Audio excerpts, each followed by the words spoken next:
Long ago, in a quiet fishing village by the sea, there lived a gentle, kind young man named Taro. He was known throughout the village, not only for his skills as a fisherman, but for his compassion for people, for nature, and even for the smallest creatures of the sea.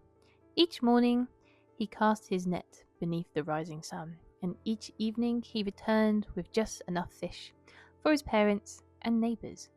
He lived a simple, content life, never asking for more than the sea was willing to give. One bright morning, as Taro walked along the shore, he heard laughter and shouting. Curious, he followed the noise and came upon a group of boys gathered around something on the sand. As he stepped closer, his heart sank. A small turtle was lying helplessly on its back, its flippers twitching as the boys poked at it with sticks and tossed pebbles at its shell. "Stop that!" Toro shouted at them. The boys jumped, startled, and when they saw who it was, they scattered, knowing Taro's gentle heart and firm sense of justice. Taro knelt and gently lifted the turtle into its hands. "There, little one, you're safe now." He carried it to the water and released it into the sea. The turtle floated for a moment, then dipped below the waves, disappearing with a flick of its flippers. Taro smiled and turned to walk home, unaware that his life was about to change forever. The next day, as Taro sat by his boat, mending his net, the sea shimmered strangely. From the water rose a giant turtle, larger than any he had ever seen. To his amazement, it spoke. "Taro, I have come to thank you. The turtle you saved was me, the servant of Princess Otohime, who rules the dragon palace beneath the seas. She wishes to reward your kindness. Will you come with me?" Taro blinked in disbelief, but something in the turtle's eyes told him this was no trick. He climbed on the turtle's back, and together they dove into the sea, past silverfish and dancing kelp, deeper and deeper into the ocean's heart. At last they arrived at Ryugu-jo, the palace of the dragon god, a shimmering castle made of coral, crystal, and pearls, glowing with soft light. At the palace gates stood Princess Otohime, more beautiful than any dream. Her robes shimmered like waves, and her eyes sparkled like stars reflected in the sea. "Welcome, Taro," she said with a smile. "Because of your kindness, you are an honored guest in my realm."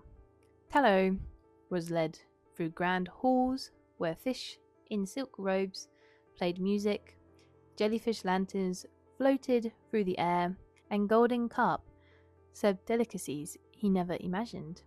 Days passed like dreams.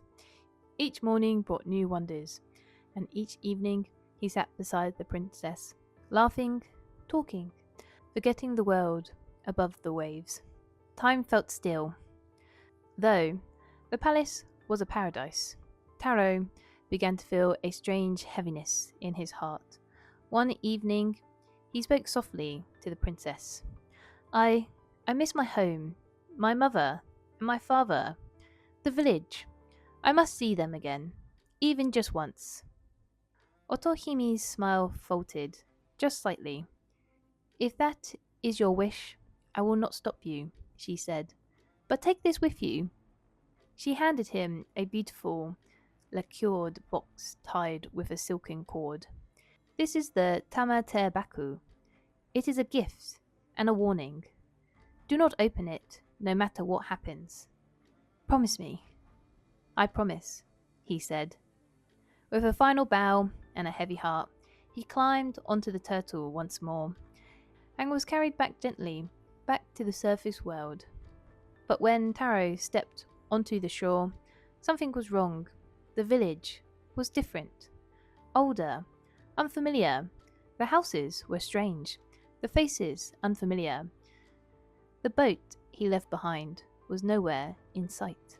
He searched and searched, asking anyone who would listen. "Do you know the fisherman Taro?" Old men shook their heads.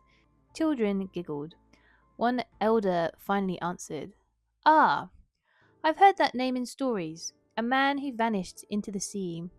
But that was over 300 years ago." Taro staggered.